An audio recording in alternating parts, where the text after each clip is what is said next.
Hey, what you doing? What you doing, my loves?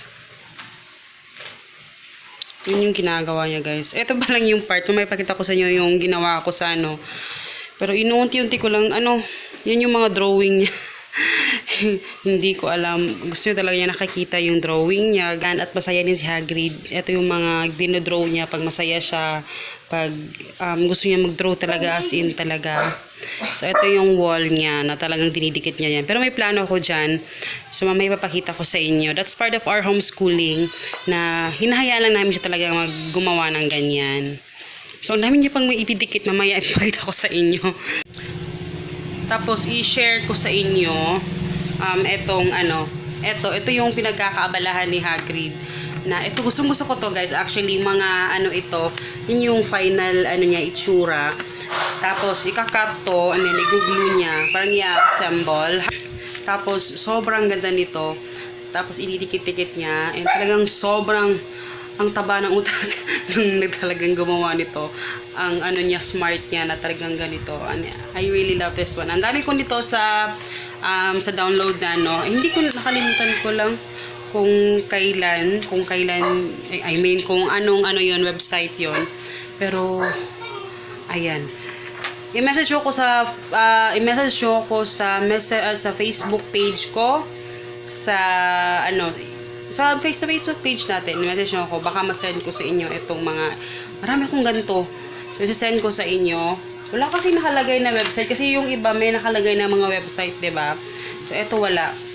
So i-message me sa kung gusto niyo magkaganito kasi sobrang nito, sobrang cool nito sa mga bata talaga, ang ganda. So, yan yung trabaho niya. Oh, ayan. Kanina pa siya dyan eh. Masabi mo anak ko. Hello guys! Ayan. So, nandito tayo. Hindi pa ako naligo kasi naglinis ako sa loob ng stock room at hindi pa ako tapos kasi kulang-kulang yung mga gamit. Yung mga hook. Ayan. Ganun pa rin. So, ang higaan namin dito na side. Sa labas kami humiga, guys. Nandito yung aming bed. Kasi nga sa loob yung stock room. So, medyo mahirap talaga. And, dito na part, di ba dati, nung pinakauna-una talaga nag-start kami ni Hagrid na doon sa may TV. So, ang ginawa ko kasi, dito siya lagi nakastay. Napapansin ko na dito siya nag-stay talaga. Dito siya naglalaro. Dito siya nagliteral na dito talaga siya. So, pasensyahan nyo na yung itsura ko ha. So, dito talaga siya nagsistay. So, ang itsura niya is actually ganyan siya. So, ginawa ko siyang parang ito yung place niya. Kasi talagang hinihingi niya sa akin na gusto niya magkaroon ng sarili niyang kwarto. And, syempre sa liit ng tahanan namin at saka hindi naman kami pwede mag-renovate dito talaga. So, syempre dahil hindi naman amin ito. So, i-reserve na lang natin yon sa pag talagang nakakuha na tayo ng bahay. So, anyway, medyo pangit yung background kasi medyo madilim na tingnan dahil nga sa background ng pintura. Pero sabi ko nga, hindi amin ito kaya hindi ko siya pwedeng i-repaint. So, dito, nakikita nyo, ito yung wall niya. Ito yung dinodraw niya. Actually, halos maubos yung aming bond paper sa kaka-drawing niya. Drawing, at saka, kita ko sa inyo ha. So, ayan siya. So, ito yung sinabi ko kanina na parang namin, ikakat, tapos ididikit. Ayan, ipipaste. Tapos, nilalagyan niyo yung mga drawing dito. Parang hindi siya kontento na yan lang. Kailangan punuin talaga. And, ayan, ito yung mga art talaga niya, mga artwork na talagang dinodraw niya. Tingnan niyo si SpongeBob at saka si Patrick na nandoon si Gary. Ayun yung mga bago niya.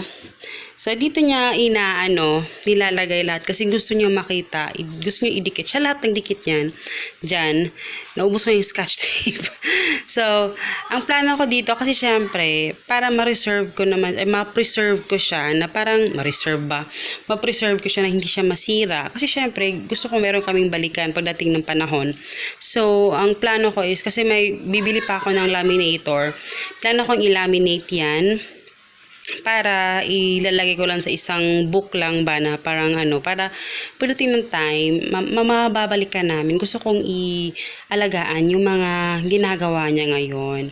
So, for now, yan lang muna. Medyo makalat sa tingnan, pero it's okay kasi masaya siya dyan. So, dito naman, dito nilagay ko yung lupang hinirang na kasi memorize na naman niya yan dati, pero hindi ko lang alam ngayon kung memorize pa niya. So, ito yung mga favorite ko na hook ngayon. Yung silver siya. Maganda siya in fairness. Actually, nagpabili ako kay Papa ng bago ngayon. Ano lang to, 3 piraso, 19 pesos lang. Tapos, madikit siya in fairness. So, nilagyan ko siya ng mga ano-ano dyan. So, dito, actually, ito, yung board, dito yan. Dito yan. Pero, nahulog siya, naputol yung kanyang, ang tawag dito? Yung kanyang pang sa likod. So, lalagyan ko ulit. So, dito ko nilagay. Tapos, ito, ano yung itsura nito? Actually, ano talaga to? Kinalat-kalat na to ni Hagrid. Kaya, normal talaga yan. Kasi bata yung nandito, diba? So, dito, ito yung sa bike niya. Basket sa bike na siya nahulog. Kaya ang ginawa namin, hindi kami marunong magbalik. So ginamit ko na lang siya. Nilagyan ko ng 2 dito para lagyan ng kanya mga papel at saka ito. So ganyan na lang siya para magamit siya. And dito, actually lagyan ko pa ulit ng scotch tape ito. Ito yung kinulayan namin. Actually, matagal na itong kinulayan namin. Tawag dito, yung 1st, 2nd, 3rd, 4th, 5th, 6th, and 7th day na ginawa ni God yung mundo. So, maganda ito. Actually, may website ito, guys. Ayan siya, oh. Christian Preschool Printables. Wait lang. Ayan. www.christianpreschoolprintables.com. Doon ko to nakuha. So, maganda siya actually kasi hawang nagkukulay-kulay kami niyan, na-explain ko sa kanya. Una, pinapabasa ko and then pinapakulayan ko. So, like that one. On the first day, God said, "Let there be light." So, in-explain ko siya sa kanya na on the first day, ayan, ginawa ni God, yung ganito, ganyan. So, hanggang sa umabot kami sa 7th day na all he had made was very good and then he rested. So, inano ko siya dyan kasi just, parang mga, lang din, reminder, diba? So, dinikit ko siya dyan. And in fairness naman maganda. So ito yung mga binili ko dati na dinikit ko na lang siya kasi gusto din yung mga isda. So nilagyan ko siya ng ganyan.